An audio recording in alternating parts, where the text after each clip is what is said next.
Nice to meet you. Okay. Yeah, so what's going on? Well, here, I heard about 180 from my best friend Stella. So she knows that I was kind of church hopping. I wasn't going anywhere consistently, and I just stopped going. And one day she asked me to come. It was for a Super Bowl party. So I was like, okay. So I came and I met everyone. Well, 180, I felt that there was, I felt a connection. The community was great, but which I didn't experience anything like that wherever I went. And I felt very connected for some reason, and it felt like I belonged here. So one day she picked me up, right? And we're driving, and we're coming here for service, and I was like, okay, I was telling her about where I was in life, you know. She's like, okay, cool, you know. And we arrived, and I was telling her how I don't know what I was doing. I was in that piece of my life where, I don't know, you know, just kind of. So we were in the parking lot.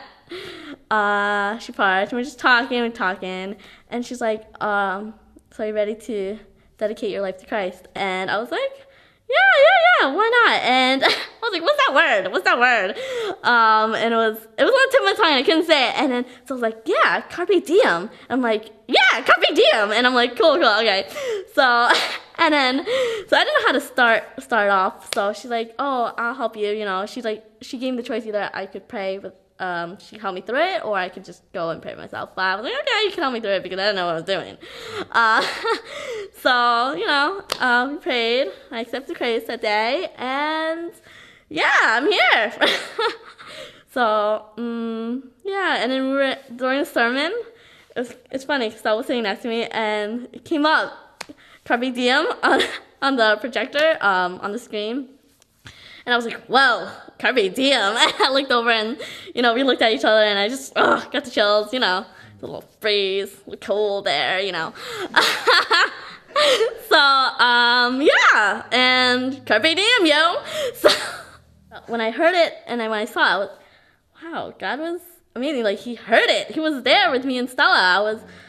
I was just kind of very thrown back, you know, like, very, I don't know, it's kind of amazing. It was amazing. I felt lost in the beginning, and then until I accepted Christ in my life, I felt like I was going to a certain direction. I felt I was directed in some way to go. I felt change. That's definite. And I just felt my life, it's kind of turned around and knew. I don't know where I was going, but I felt like there was a direction I was heading at. You know, I wasn't as lost, and I felt also that my faith, I didn't have any before, and I felt that it became stronger as I went up, like, for the first few months, first and on. But I never felt that way. Before I accepted Christ in my life, I never really had faith, and I turned to people that aren't, I wouldn't say not my friends, but I turned to things that I shouldn't have turned to. But then afterwards, I felt that, you know, with Christ in my life, I don't need to do certain things. I felt, you know, it's not for myself, it's not for anyone else, but it is for God. You know, when you're lost, but when you find Christ in your life, it feels like something's lifted off you. It feels amazing. I don't even know how to describe it. You feel like you're heading somewhere. You don't know where, but you know you're heading somewhere, and you know it's good, and you know it's somewhere that, you know, you're meant to be heading, not being lost or not knowing where you want to go. But if you have Christ in your life, you're bound to just, I don't know, you just go with it. I say just go for it, because you're lost, but when you're here, when you found Christ, it's amazing. Yeah, you know.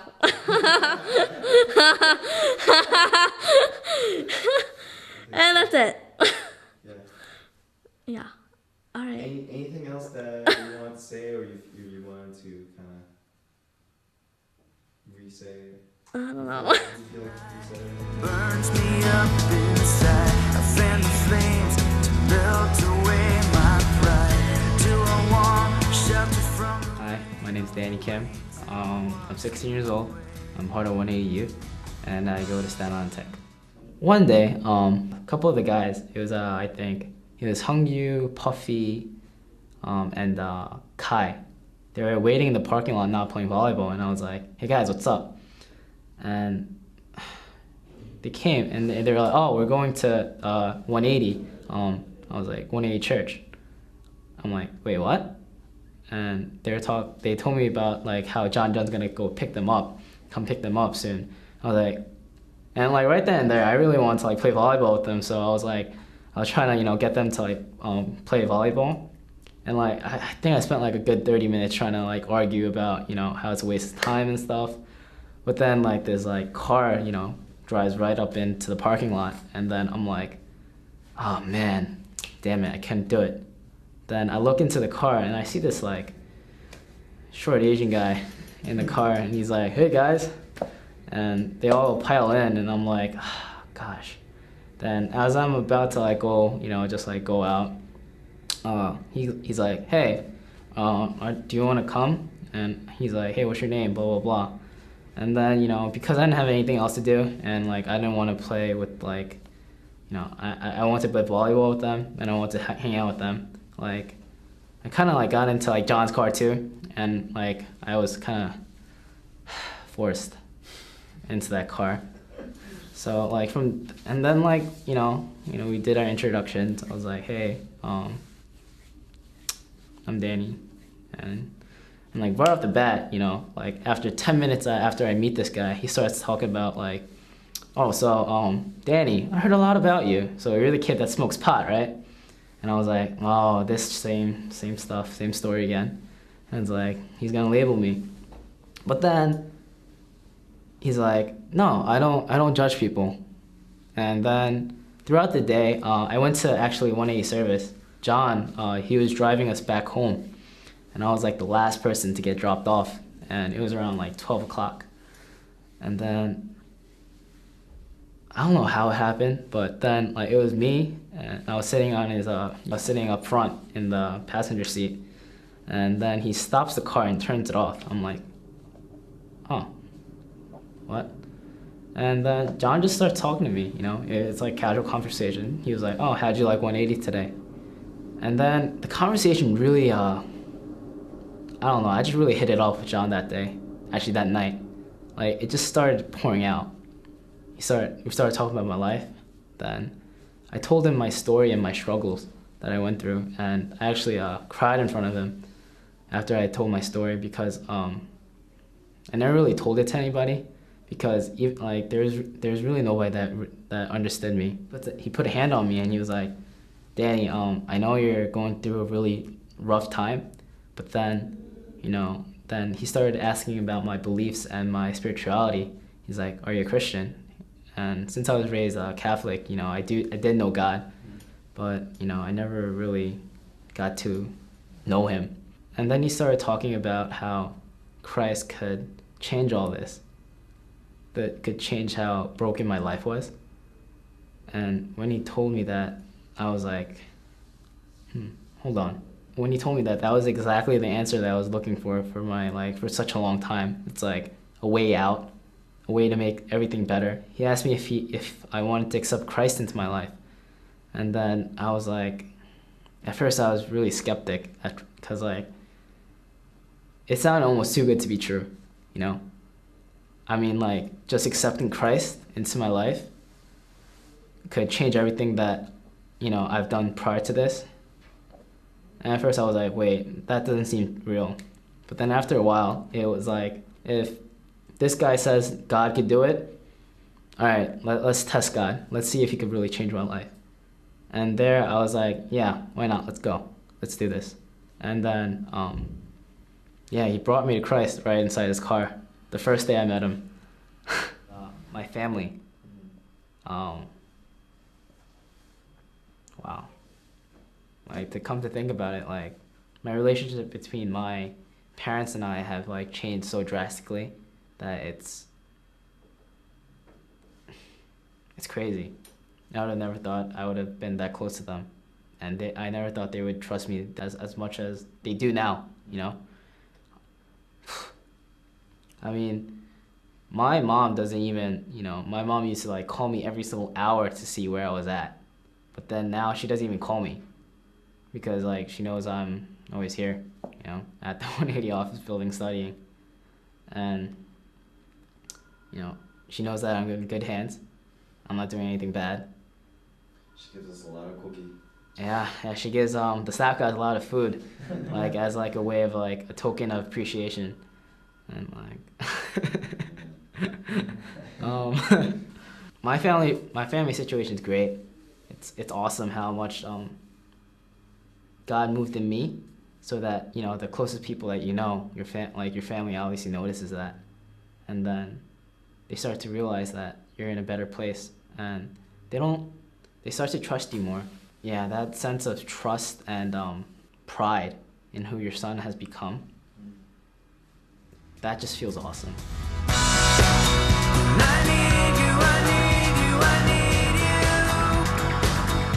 Christ? Am I supposed to tell you the whole story? Because it's really long. I never came to Christ like 6 times. My name is Tazo, and I go to Stuyvesant High School. I'm a freshman, 14 years old, turning 15 next week. I think I came like 6 months ago or something, and the only reason I came was to raise my SAT scores, because I heard my brother was going to this place where they teach you SAT, and supposedly all these people are really smart. And then I was like, okay, if he's learning SAT, I don't want to be like falling behind him, because usually I'm smarter than him, so I figured I could do SATs during summer. Because this church is not like all the other ones where all they care about is like the number of people they get. It's more like they really have a family here where they care about you. And then like sermons itself, Pastor Sam always makes sense in his sermons. And then Pastor Lydia was really nice too, so yeah. Oh, and then I was like one of the last one left in the original group of who didn't get saved. And then it was just me and Sunjin left. And then like Chami kept asking me like, oh, what's holding you back from being Christian, like blah blah blah and all that stuff. And I was just like, cause I don't wanna like, and then I really wanted to be the last one so I could be like, yeah, I was the last one to come to Christ. So then like, and then everyone was always telling me like, yeah, if you want to see like God in your life, experience God in your life, like challenge him. So I was like, all right, I'll challenge him. So then I told him like, I think it was during like the beginning of the week, I told him, okay God, I'll give you till Saturday to make Sanjay Christian, and then I'll come Christian after him, because I could be the last one. And then, surprisingly, that Sunday, Sanjay had to come to Christ. And then I had to keep my bet, and then I lost. So I came to Christ that day. And then there were other parts where I kept challenging him. One of the things was like, my brother and my mom, they went on a ski trip, and I had to stay behind because I was studying for finals. And then I was home by myself, and I was really scared. And then, I don't know why I was scared, but I just didn't want to go home by myself. And then, so I was like telling God, if you really like care for me, if you're really there, you should know that I'm scared. And like, don't make me sleep by myself. And then that night, like, Tina came over and she slept with me. And then, so I was like, no, okay. So I lost again. And then there was this other time. I was home, like I was feeling pretty good. I was on AIM, and then like I think Christina and Pastor Lydia was talking to me, and then they were all like asking me, oh, are you okay and stuff? And I was like, wow, God, this would be so perfect if like Chami asked me that too. And then like a second later, she asked me like, oh, how are you doing? And I'm like, of course. Well, with all the experiences, Tyler, what does that tell you? What's the main message that you get? That he is real, and he was always there with you, even when you don't realize it. And he's always looking after you and just waiting for you to turn back to him. I'm not bitter every day.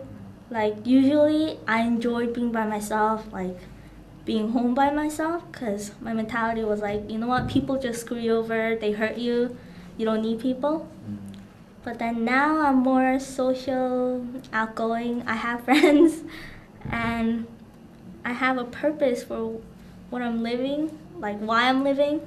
Because before I was like, you know what, if I died today, it wouldn't make any difference. But now I don't want to die because I have a lot of things to do before I do. To me, it's like a way of telling me that I don't, like, yeah, what happened to me is not that fair, like losing a dad, being able to, having to like support a family by yourself. But then it's like a way of telling me that I don't have to be in the dark by myself. And then there are people, there's a community who will care for you and who is just so grateful, who I'm grateful to, for just telling me what's really true and then telling me like that I was made for more than just being this crazy girl. Well, I would like to tell them, you don't have to live the way you do. You don't have to feel like, what's the point of living? Where's my purpose? Because God will provide your purpose for you. He already has a purpose for you. He's just waiting for you to turn and just hear him out. And this is a place, this is a community where you can learn how to discover your purpose. Amen. Would you challenge them to challenge God? Yes, it's very fun actually. Especially because he shows like your results like right after. You know, I challenge you to challenge God that if he's really there to show up in your life, but then you can't just be like, God, show up in my life. You have to give him like a dare or something. Because otherwise, how are you gonna know it's God? So be like, God, you know, I don't know, like tell him to do something. And then trust me, he'll show up in your life. And he'll prove you wrong every time you do.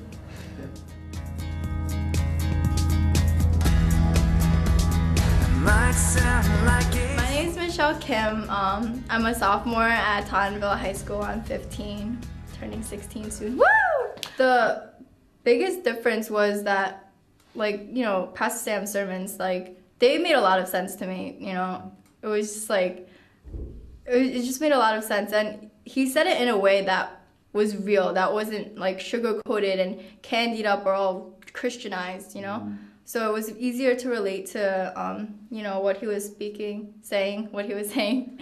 Well, it happened during the cabinet trip over summer of 2009. I think it was the last night. There was like a issue that happened that night that really upset me. I was really like angry and frustrated and upset, and I was crying and punching the walls like in our room, you know, while everyone was outside because, you know, I just ran off. And then Tassora came in and she was like, Michelle, are you okay? And then, you know, I was really upset. So I was just like really like, you know, go away and stuff. And, you know, I felt bad, so I just told her to come in then. And then soon the rest of the girls came into Chami, Christina, Miriam, Tina. Then, you know, Chami and Christina were asking me what was wrong, why I was so upset. And then I honestly don't know how it happened, but the conversation, like, topic, like, ended up being, like, on Christ. And, you know, and I was like, I didn't know how they tricked me into talking about it because I was so into, like, you know, I'm not going to be saved. You know, I was like, I want to be the last one because the majority of the kids were saved at this time. So I wanted to be the last one standing, you know, be really stubborn. But they kind of cornered me, and like they just kept asking these questions and, you know, saying things like that, just like they wouldn't like stop. They were really relentless. Like I was getting so upset. I was like, oh my goodness. So in the end, I just like decided I'll come to Christ because they're really pissing me off. So yeah, came to Christ. But I guess like the reason I really came to Christ, even though I knew like I kind of knew I should come to Christ and stuff, there was no reason not to. It was just because I wanted to be one of the last ones that didn't get saved.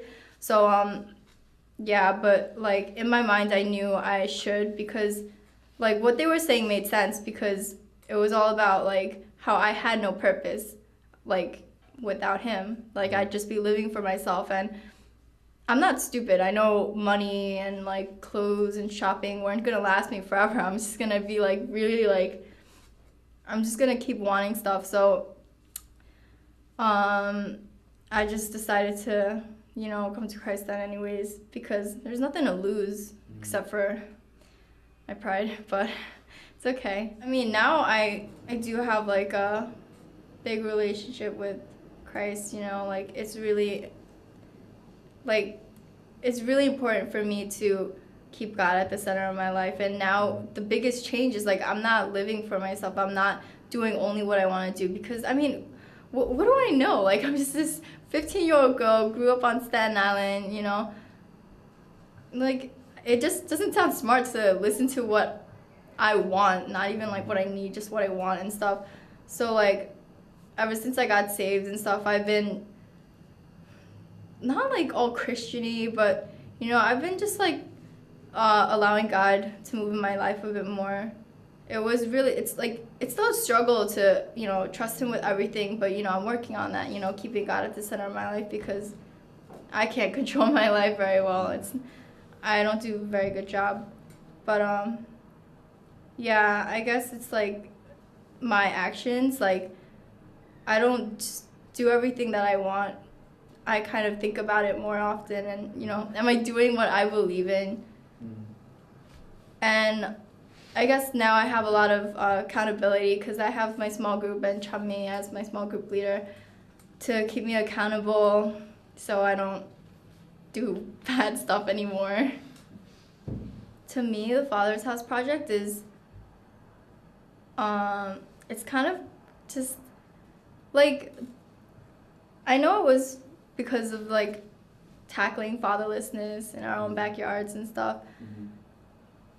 Like it's kind of that, because like all these kids, including myself, all this fatherlessness stuff, it sucks, and it's not like we're the only kids on it. And I know from talking to some friends and stuff that a lot of Staten Island kids, or you know, just kids around like my generation, are like, you know, dealing with that issue, you know, like messed up families and stuff.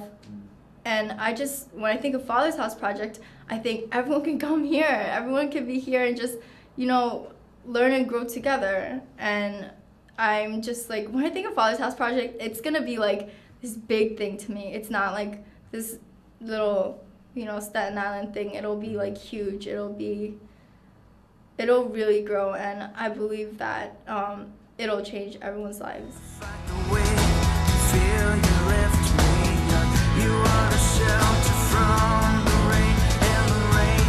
My name is Hung Yu Hong, and I'm 16 years old, and I attend Townville High School.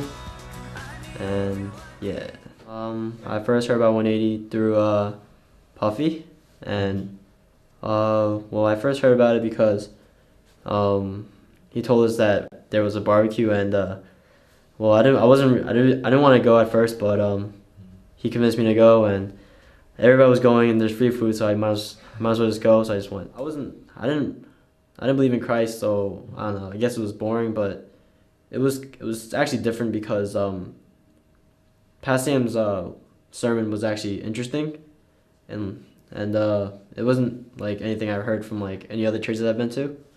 So that had me coming more and more. And yeah, I knew 180 was a real deal because well, they cared about like what I did outside of the church, because like most churches I went to, they only cared about what I did in church, and like they didn't really take the time out to like care about me outside church and see how I was doing like outside like a Christian life, or more on like my social life too, and how I was doing. My relationship with Christ it wasn't close, because I didn't really have good like experiences with it, and yeah, I just wasn't very open to Christianity and stuff like that, because like I don't know, I've been through a lot of like stuff in my life too, like just I I mean, I was open to it because I was little. I was growing into it, but sooner or later, like my life wasn't going too well. Like my dad left my family, and it just I just thought nothing would go right in my life, and sooner or later, just didn't want to. I just thought God wasn't there to help me, and that's why I had bad experiences with him. For me, it was more like I didn't want to be a part of it. Just wanted to go to small group because my friends were there, and yeah, I wasn't. I tried to like tell myself like every day I'd go. I tried to tell myself, oh, just try to answer these questions as fast as possible so I could just get it over with, and maybe I'm gonna just leave me alone. I wasn't open to it. Small group. Try to remember as best as possible, but it was like day before a half day, and no one really goes to school on a half day. So I asked John if I could sleep over, the office. I wouldn't think he would say yes, but he did apparently. And that night, someone else came to Christ. I forgot who, but John was like, "Oh, you're coming to Christ. You're coming to Christ." I was like, "No, I'm not." Like I was like, "There's no, I don't want to actually. I don't know, but I kind of did at the same time, but." I just want to see how far we go. So I was like, all right, I don't want to go into Christ. But John was like, all right, fine. You don't have to go to school if you come to Christ. So I was like, all right, I don't know, school or Christ. So I was like, so John was like, I don't know, it's your choice. I'm like, all right, yeah, it is my choice. So I'm like, so it was like around like late at night. I was playing Pastor Joe in a video game, but basically I just betted him like if he beat me that I'd come to Christ. And yeah, well at first I beat him, but then I was getting a little cocky, getting big headed, so I was just like, Pastor Joe versed me again so I could whoop God's ass again. So I was like, all right. And then yeah, he beat me. I don't know how, surprisingly he did, because I'm 10 times better than him. But yeah, he beat me and I came to Christ that night. Through a video game. I treat my family a lot nicer than what I used to do because I'm actually happy to see them when they come home. Because before, like, my mom and my sister were always home and I never wanted them to be home, but now that they both work just to survive with me, it feels so much better. Like, I actually miss them like when I'm home sometimes, even though I like being home alone. Besides like my family, it means a lot because it's like some people I look up to them as like my dad and stuff, like John and like Pastor Sam. I never really had a dad just growing up, and I always had to like do things myself, and I didn't really have help.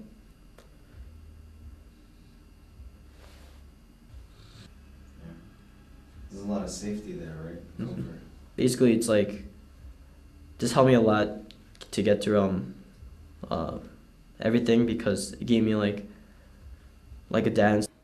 Last time I spoke to my dad was on the phone on my birthday because I asked him to just like I don't know, just wish me happy birthday because well I'm turning 16. I thought I was like getting old and stuff. So, but then like I didn't realize that he actually left my family because my mom and my sister were like telling me like, oh, you'll come back, just like, I don't know, try not to make me like too sad about it. But yeah, I did call him. I thought that he canceled his number or something like that.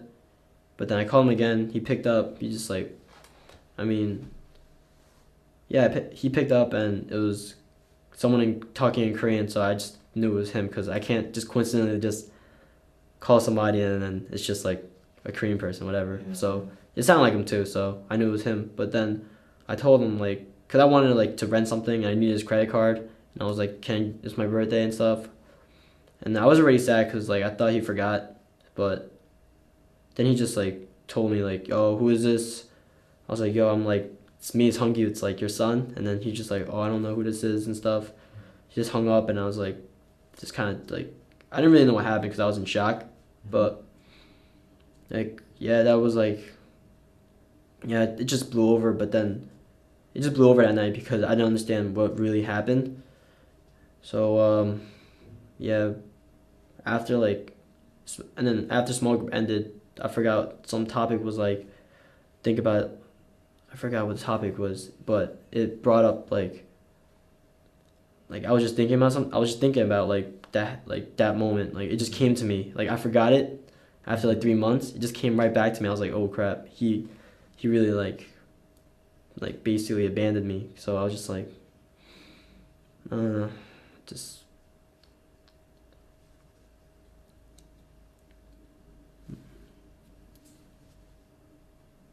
Yeah.